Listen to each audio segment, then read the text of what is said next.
There was a man who had nothing to prove. He sat facing a stone wall in a cave in the mountains of China. He had been sitting there for 9 years. No sermon, no scripture, no explanation, just the wall and the silence behind it.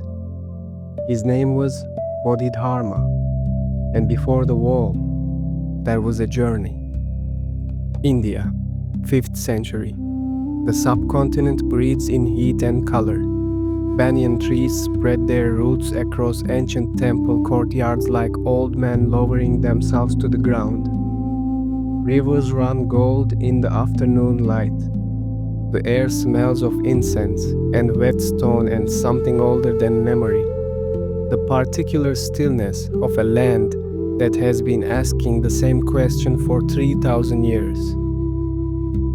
Bodhidharma was born into a royal family in southern India, the third son of a king.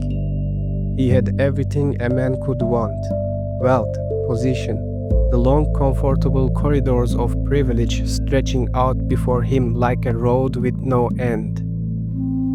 He walked away from all of that. He had encountered a teacher, a Buddhist master named Prajnatara, and something in that meeting cracked him open, not with comfort, with clarity. He spent years in study, in silence, in the slow work of understanding that cannot be rushed and cannot be faked. And then his teacher gave him a single instruction: go to China. The teaching is needed there. He went. The journey alone would have broken most men. Across the Himalayas, where the air thins until every breath is a negotiation, and the cold cuts through flesh like something personal. Through mountain passes where the wind howls between peaks that have never heard a human voice and do not wish to. Across open sea, through lands with no name on any map he carried. He arrived in China carrying nothing but his robe and whatever was burning inside him. When people saw him, they stopped.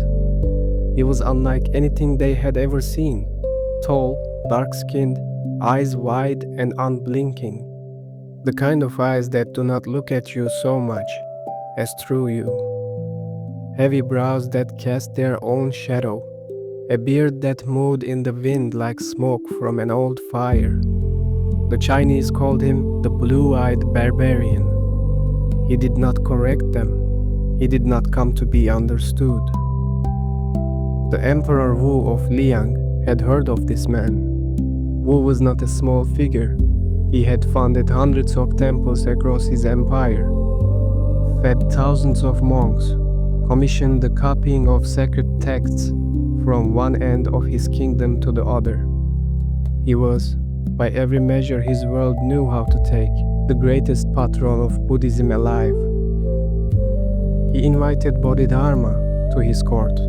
They sat across from each other, the most powerful emperor in China and a barefoot monk from across the sea.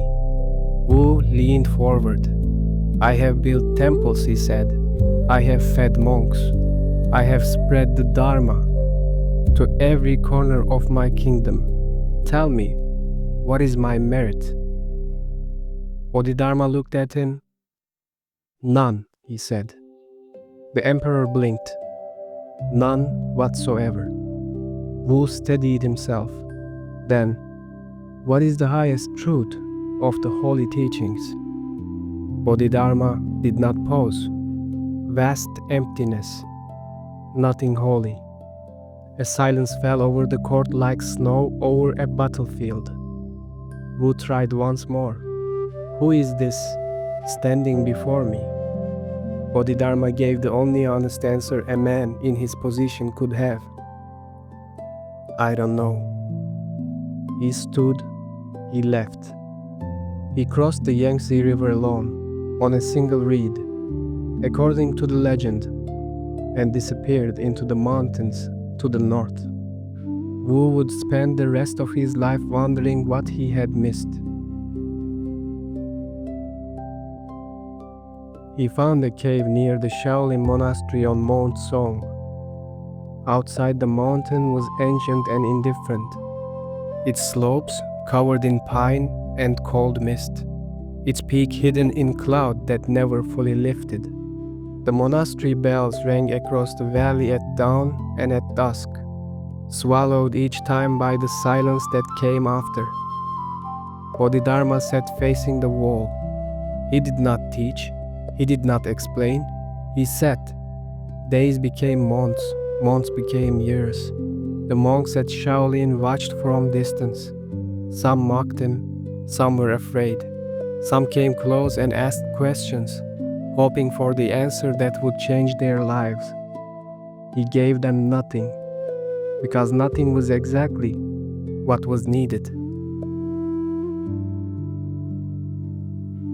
There's a legend, told as legend, not history, that after years in the cave, Bodhidharma fell asleep during meditation. When he woke, he was so enraged at his own weakness that he cut off his eyelids so they could never betray him again. Where they fell on the cold ground, the first tea plant grew.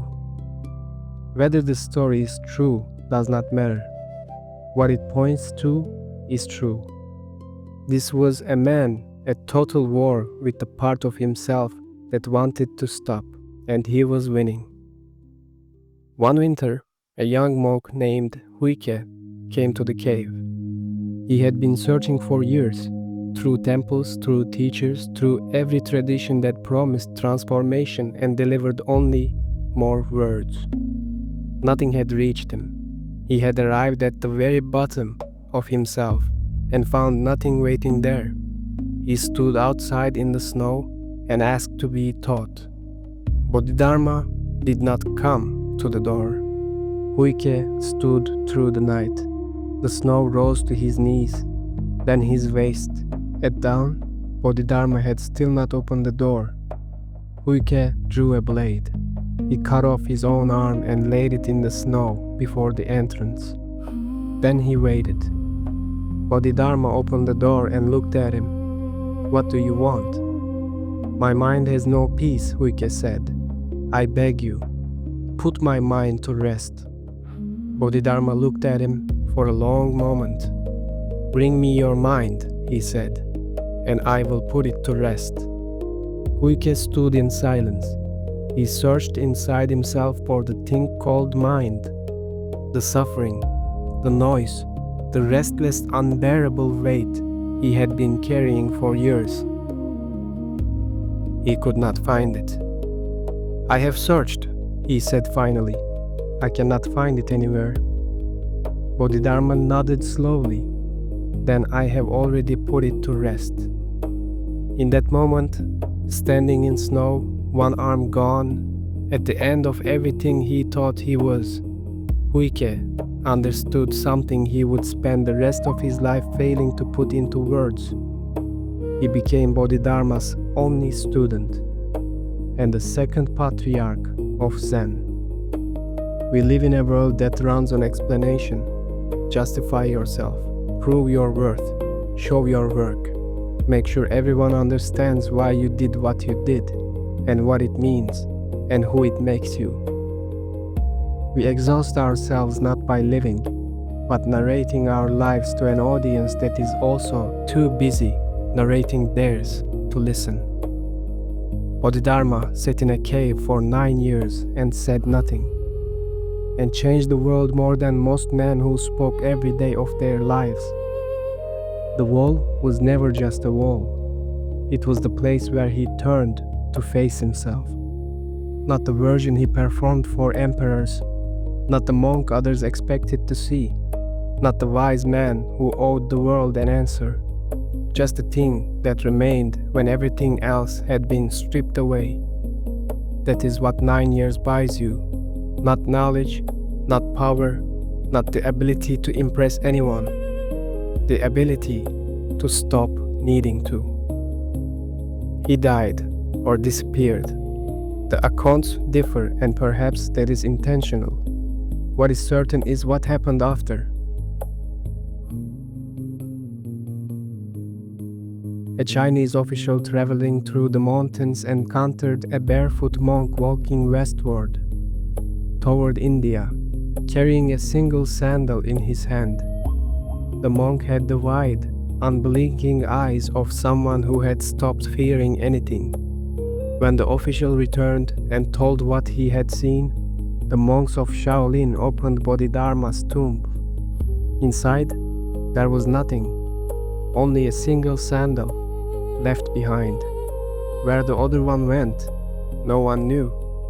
Where he went, no one knew. Some questions he had spent his whole life showing us are not meant to be answered. They are meant to be carried.